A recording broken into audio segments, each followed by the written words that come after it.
This is an NBC News special Good morning report. to you. 10 a.m. on the East Coast, 7 a.m. on the West Coast, and we've just gotten some sad news from Malaysia's Prime Minister announcing that some new data, new information has led them to conclude beyond any shadow of a doubt that this Malaysian Airlines Flight 370 was in fact lost over the southern Indian Ocean. It says all evidence points to this fact now, however, not specific about what new evidence they have. Hopefully we'll be hearing more about that in the coming moments or hours. NBC's Tom Costello has been following the investigation from day one. Tom, good morning. What can you tell us? Hi, Matt. Good morning. Just a short time ago, in fact, Malaysian Airlines sent an email to the families of Flight 370. And here's what they say. We deeply regret that we have to assume beyond all reasonable doubt that Flight 370 has been lost and that none of those on board have survived. As you will hear from the Prime Minister's comments, we must now accept all evidence suggests the plane went down in the southern Indian Ocean. This is exactly the area that they have been searching ever since we started getting those pings from the satellite data, you may recall, about 10 days ago, suggesting that maybe this plane made its way all the way down into the southern zone. In the last 24 hours, Chinese authorities have said their aircraft spotted debris outside of the zone. They're not sure if it's from the flight. And then the Australian Air Force said they spotted debris inside the zone. Again, not sure it's from the flight. Naval units are on their way now to check out both of these sightings. And the truth is, they don't know for sure that any of that debris is from Flight 370, but they're seeing so much now, starting to see so much evidence that would suggest that maybe something did happen in that southern search zone, in the southern quadrant, that is leading them to believe increasingly that this is, in fact, where the plane went down. The question is, of course, what was the condition of the aircraft when it went in? We've talked to experts who have suggested that this plane probably would have gone in at a rather steep decline, at about an 8 to 10% decline rate and hitting at about 300 miles per hour. If that were the case, it would be unlikely that anybody could survive out there in the Indian Ocean. Guys, back to you. And they took a dramatic step this morning, sending a text message to the families of those aboard that flight, saying that they have concluded the flight is gone and that all aboard were lost. NBC's Keir Simmons is in Kuala Lumpur. He's been talking with families throughout this ordeal. Keir, good morning. What can you tell us?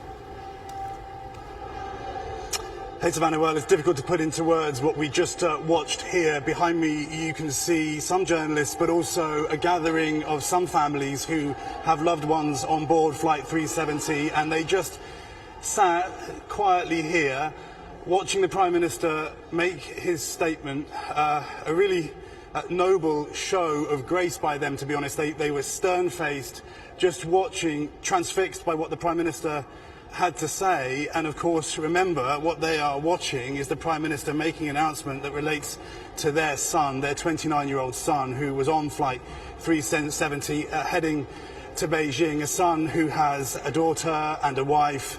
And they just had to sit here and watch this. And as you were hearing earlier, we saw here at this hotel where some of the families are staying, we saw them in the build-up to this on their phones receiving that text message, that email, to let them know that this news was going to happen. I guess the Malaysians have said that they wanted to try and keep the families informed, but pretty stunning for them to get a text message or an email telling them that news. As Tom said, the text message, we're told, certainly to the Chinese families, said, "We deeply regret that we have to assume beyond any reasonable doubt that MH370 has been lost and that none of those on board have survived." So very, very difficult scenes here. The families sitting, watching, hearing their Prime Minister make that announcement on national television, guys. Keir Simmons with the families in Kuala Lumpur. Thank you. Let's turn now to Bob Hager, who covered aviation for NBC for 25 years. Bob, good morning to you. So the Malaysian authorities are now saying they're sure this plane is in the southern Indian Ocean. That is the tragic part of this. The question is, how do you prevent something like this from happening again? And to be able to do that, you have to figure out what happened on that flight. You need to know a lot more. And what we don't know is why he said that. I assume that means they made a positive ID of one of the pieces of wreckage. But that's just the beginning of it. I mean, you really need these black boxes, hopefully, to tell you what went on in the airplane. And to have a chance at finding the black boxes that are pinging now for about 13 more days until the batteries run out, you've got to get a ship above that plane, and you've got to reverse engineer. You've got to get a piece of wreckage, and then you have to go back and think, where could that have come in the past 17 days? Yeah, it's a long process. So you got to tow this listening device from behind the ship, and I think they got a little more time. Speed. They got a little more time to. The pinger will probably last a little longer than that, hopefully. But still, it's a big job. And then if you get the ping, you got to locate it. There's a shot. There's the towed ping locator right there. That's a listening device. Yeah, and then. You've got to get, if you hear the ping, and that'll tell you, zero you in on where it is down on the floor of the ocean. Then you got to drop a non-manned sub, a robo sub down there, small, 6-7 feet, and with a camera in it, and look and see if you can actually see it. And you're talking about depths. We've heard that the southern Indian Ocean in that area can be anywhere from a couple of thousand feet up to 14, 15, 16,000 feet. Very, very difficult job. But one thing I think to think about, with the passage of this kind of time, nothing bad coming out about the cockpit crew so far. You have to go back. You can't eliminate completely, as they tended to do in the early days, the idea of some mechanical problem causing this. And yet, why, though, wouldn't that crew have had a chance to issue some sort of a mayday call during that 4, 5, 6, 7 hours? Well, here we're getting pretty speculative, but if it was smoke or a decompression or something like that, one of the things you do on the smoke is you shut down all the electrical equipment right away and then put the things back on one fuse at a time to see if you can locate the trouble. So that would explain, cutting all communications. It's a possible scenario. You just can't eliminate anything because we know so little. Oh, you stick with us for a little while. Yeah.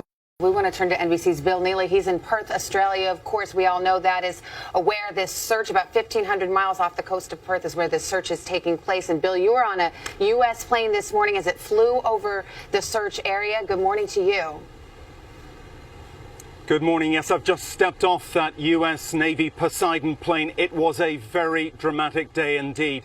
We were about 6 hours into the flight when suddenly the crew got a call to divert immediately because of 2 possible sightings of debris. So we diverted south and we spent a very intense 30 or 40 minutes searching for the debris. This Boeing plane descended to 200 feet above the water. We really were skimming the Indian Ocean, searching for this debris. 5 radar operators, a video camera underneath the plane giving them a continuous video feed, spotters on either side of the plane, 3 pilots at the front looking through the cockpit.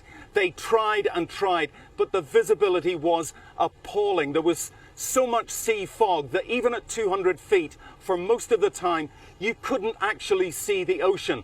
So we crossed over the debris field twice, and they knew something was there because they were getting pings on the radar, confirmed pings, 2 or 3 of something in the water, but they simply couldn't see it. They were very, very frustrated indeed, but they considered their mission a success because they had cleared a lot of area where they had been told to search. But that was a very intense day on board that plane. A 10-hour operation. They flew the lowest they have ever flown and the longest time in the search area. All right, Bill Neely in Perth, Australia for us this morning.